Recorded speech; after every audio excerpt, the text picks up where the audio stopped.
Hey, you. Yes, you. No, not you, sorry. You. Yes, the patch notes are here. It's 11:17, and if you've got time, you should come through and chill. Yeah, I don't have a seat. I don't know if I can get you some water, get cozy, because this patch will probably affect someone in your champ pool in some way. Since no pro play is happening on 11:17, Riot had some fun and made this one focus mainly on solo queue. Obviously, the adjustments to Amumu, Gangplank, and Lucian, as well as Akshan and Viego, got a lot of the attention, and rightfully so. We covered those changes in detail in our patch preview video, which you can check out by clicking a link to an annotation in this video. But we've got changes to Irelia, Ekko, Teemo, Xayah, Leona, and others, and even a client update in the 11:17 patch breakdown.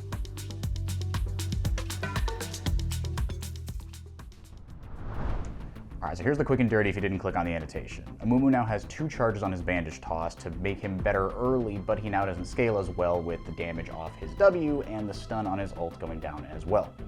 Gangplank can now cast 5 barrels at max rank, but the cooldown on the recharge is going up a good chunk late. Crits on his barrels are also now multiplied by 125%. His Q active is now designated as a ranged attack, and his passive's movement speed is getting halved at early levels to compensate for his better late game. Lucian is getting pushed into the bottom lane by giving him a lot of synergy bonuses. His passive now has a feature called Vigilance, which gives him bonus scaling on hit damage whenever he's buffed by an ally, which can hold up to 4 Vigilance charges. The mana cost of his W is going down, and if an ally procs the mark, Lucian also gets Vigilance activated. The number of shots that his ultimate, the Culling, fires now scales with crit, and the damage per shot is down, but now scales with a little more AP for all you AP Lucian enthusiasts out there. Akshan has gotten a bunch of bug fixes, and his W no longer revives allies if he's dead. That's the big one. Otherwise, the base damage on his E is going down, but the bonus AD scaling is going up. And now if his ult gets cancelled, the cooldown is only 5 seconds instead of 15. Viego has felt a little too safe in tankier builds given his insane potential to take over a fight with resets. His auto attack range is losing 25 units, and his detection radius on his E is going up 50 units. What that means is that he can be seen by other units that are slightly further from him than before. And the healing he gets from stealing souls with his passive is going down a lot early, but getting some scaling back in return.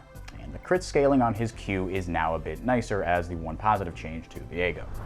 Alright, on to the new stuff. And we're trying to order these from most to least impactful, but I guess we won't really know until the patch settles down about a week from now. Let's start out with the buffs. Lissandra has seen a lot of play in pro, and her win rate is solid in solo queue, but she's often just a counter matchup to the LeBlancs and Lucians of the world, so she's getting 2 small buffs. Her AD is now 55, going up from 53, and her Q, Ice Shard, now costs 5 less mana at all ranks. Her short-range bursty trades are a bread and butter part of her laning, so those should hit a bit harder and maybe even push her over the edge into scary territory. Xayah is up for her third round of buffs, and while it feels like Riot is really pushing the envelope with such a dangerous hyperscaler, to be fair, her win rate in solo queue in Plat Plus on 11:16 was dead last. And she hasn't been super high priority in pro play, which is the main concern with this one, especially with Worlds looming. Her Q's cast time now gets shorter with bonus attack speed so that it weaves itself a little more nicely into her auto-heavy trading pattern. Her Featherstorm's base damage is also getting a chunky base damage buff, going up by 75 early, 50 at rank 2, and 25 at max rank, so that's 200, 300, and 400 base damage on her ult. Senna's appeal is that she can be played in her farming or her fasting varieties, but the former hasn't seen nearly as much play lately. To address this, Riot is making it more favorable to build damage on her by scaling up her critical strike damage from 150% to 160% and upping the soul drop rate on minions and monsters that she kills up to 10%. Now, 10% may not seem like a lot objectively, but given that it was 4.17% before, this is more than doubling her odds of getting those sweet, sweet souls.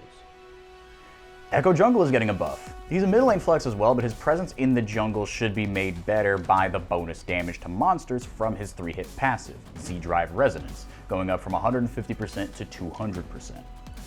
This is a lever that Riot loves to pull on junglers, and flexible junglers at that, as it has with Diana, Morgana, and others, and it all centers around clear speed. Ekko is no different. Evelynn is getting some buffs to just her ultimate to compensate for her drop in power thanks to previous nerfs to Darkseal and Lichbane. The cooldown on her ult is going down by 20 seconds at rank 1, 10 at rank 2, and remaining unchanged at max rank.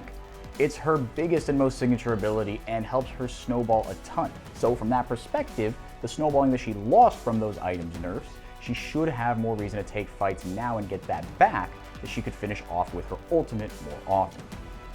Teemo is getting a buff, but does that really scare us anymore? Or are we in a post-Teemo reality as a society? We'll see. But for now, it's a small buff to his E that increases its base on-hit magic damage by 3 at all ranks while still maintaining the same 30% AP scaling ratio. Nami exists and was feeling sad that Sona got all the attention as the new healing support hotness. She's getting 15 more base health up to 490, and the mana cost of her W is going down by as much as 20 mana late while remaining the same early. This should help her trading in the early game and give her more power in the late game. Let's get into some nerfs, specifically nerfs to Irelia, because we all know why you're here, we've seen the Twitter threads. There's a decent nerf to her Q coming through, specifically to its healing. The amount of heals you for will now scale off 4% less AD at all ranks, making her a bit more punishable and killable, as she won't be towing that fine line between life and death while zipping circles around your team quite as safely. Leona is getting what I personally think is the biggest nerf on the list, and it's to her W. Leona is one of, if not the best, all-around supports in the game right now, period. She has a ton of relatively easy-to-land CC in her kit and can apply a lot of it both early and late, largely because of the bonus armor and magic resist that her W gives her. It is getting hit, going from 20 to 40 across all ranks down to 15 to 35. Now, as a Leona abuser myself, I reckon that I will now have to turn on an additional brain cell or two before deciding to EQ in at the slightest opening in lane. Continuing on, Blue, Kayn, and Zed, like a few similar champions in this patch, are also having their risk-reward weights tuned a bit towards the riskier side. They are assassins after all, and that choice should be central to their playstyle. For Blue Kayn specifically, that comes in the form of a nerf to his passive increased magic damage that the blue form provides, going from 12 to 44% magic damage to 8 to 30%.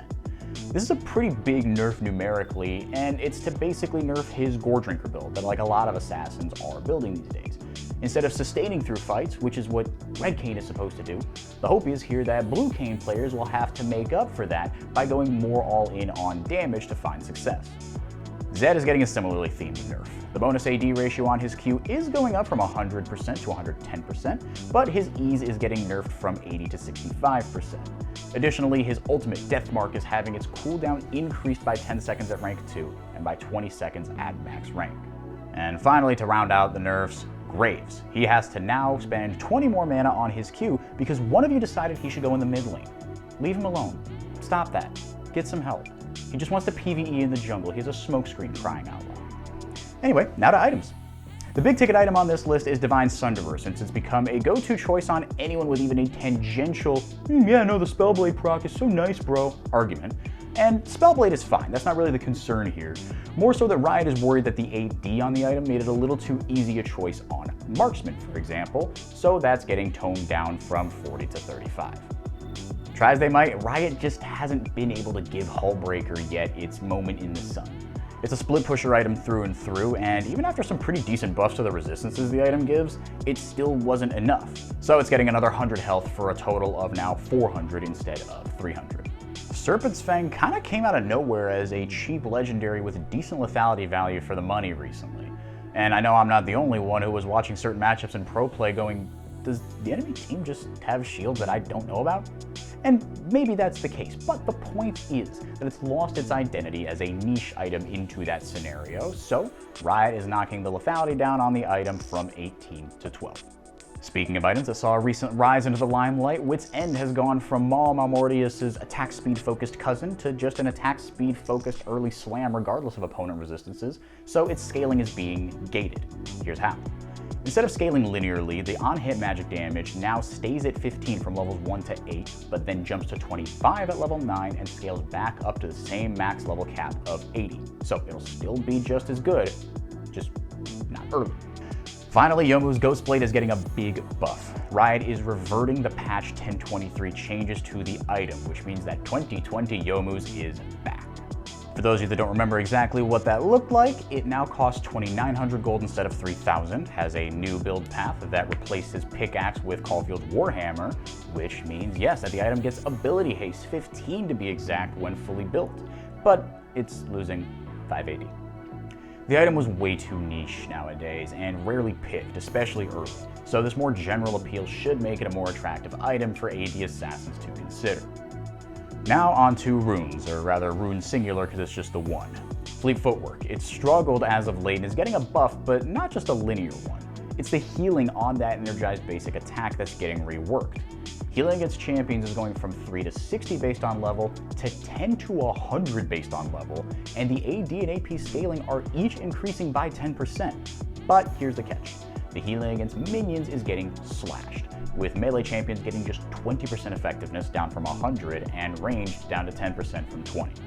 To start rounding it off, let's talk skins. Crime City Nightmare, Akali, Shaco, Twisted Fate, Darius, and Xayah will be available this Thursday, August 26th, while in much more elegant news, Brave Phoenix Xayah, Divine Phoenix Anivia, and Grateful Phoenix Seraphine are scheduled to be released on the following Thursday, September 2nd.